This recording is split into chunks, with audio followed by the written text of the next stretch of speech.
യേശുവിൻ്റെ കൂട്ടായ്മയിലെ സ്നേഹം നിറഞ്ഞ എല്ലാ പ്രിയ മാതാപിതാക്കൾക്കും സഹോദരീ സഹോദരങ്ങൾക്കും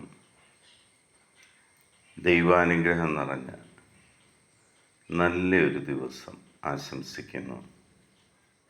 ഇന്ന് നമ്മൾ ശ്രവിക്കുന്ന തിരുവചന ഭാഗം പ്രഭാഷകൻ്റെ പുസ്തകം 5-ാം അധ്യായം 7-ാം തിരുവചനം.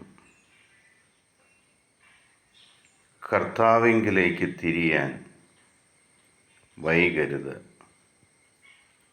നാളെ നാളെ എന്ന് നീട്ടിവെക്കുകയുമരുത്.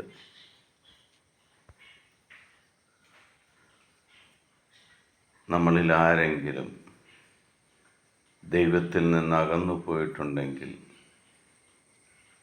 ഈ നിമിഷം തന്നെ ആ സ്വർഗീയ പിതാവിൻ്റെ സന്നിധിയിലേക്ക് തിരിച്ചു ചെല്ലാം.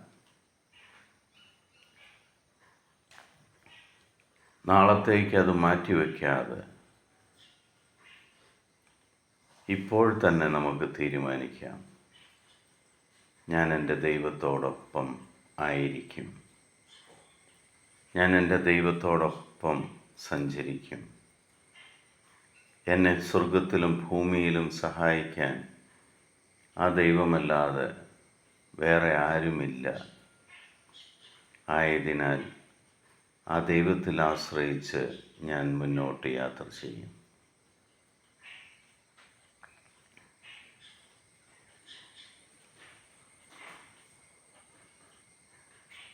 ധനികനായ മനുഷ്യനോട് ഈശോ തന്നെ പറഞ്ഞിട്ടുണ്ട്, മൂഢ, ഇന്ന് നിൻ്റെ ആത്മാവ് സ്വർഗത്തിലേക്ക് പോയാൽ, ഇന്ന് നിന്നെ ഞാൻ വിളിച്ചു കഴിഞ്ഞാൽ, നീ ഈ ഭൂമിയിൽ സമ്പാദിച്ചതെല്ലാം എന്തിനു വേണ്ടിയാവും?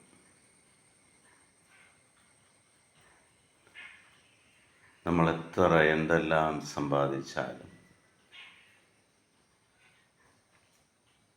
ആ കൂടെ അല്ലാതെ ആയിരിക്കുന്നാൽ നമുക്ക് നാശം തന്നെയായിരിക്കും.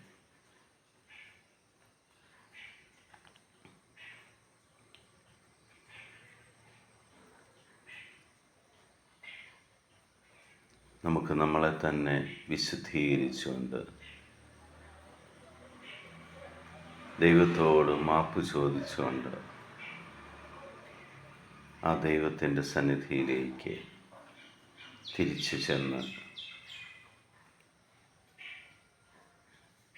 അപ്പാ എന്നെ സ്വീകരിക്കണമേ എന്ന് യാചിക്കാം. ഈ നിമിഷം മുതൽ മരണം വരെ ദൈവത്തോടൊപ്പം നമുക്ക് യാത്ര ചെയ്യാം.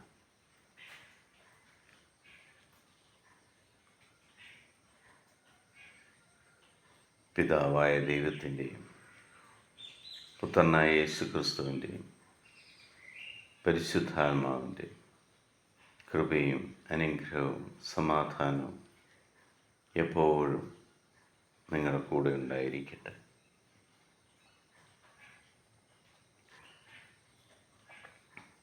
കുടുംബസമാധാനത്തിന് നമുക്ക് നന്ദി പറയാം.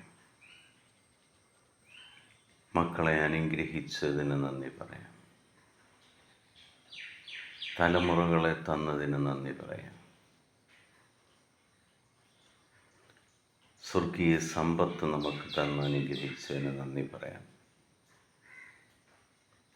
ലോകസമാധാനത്തിനായി നന്ദി പറയാം.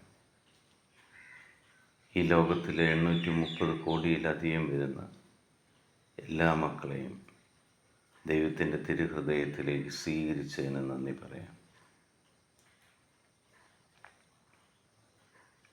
മക്കളെ വിജയിപ്പിക്കുന്നതിന് നന്ദി പറയാം.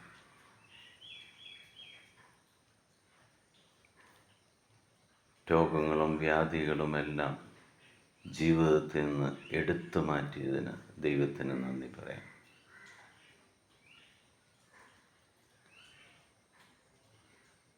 എൻ്റെ കർത്താവും രക്ഷകനും നാഥനും ദൈവവുമായ ഏക കർത്താവായ സർവശക്തനും സർവാധിപനുമായ പരിശുദ്ധനായ ദൈവത്തിൻ്റെ കർത്താവായ യേശുക്രിസ്തുവിൻ്റെ സമാധാനം സന്തോഷത്തോടുകൂടി നിങ്ങൾക്ക് ഞാൻ പങ്കുവയ്ക്കുന്നു. ഈശോ മിശിഹായ്ക്ക് സ്തുതിയായിരിക്കട്ടെ.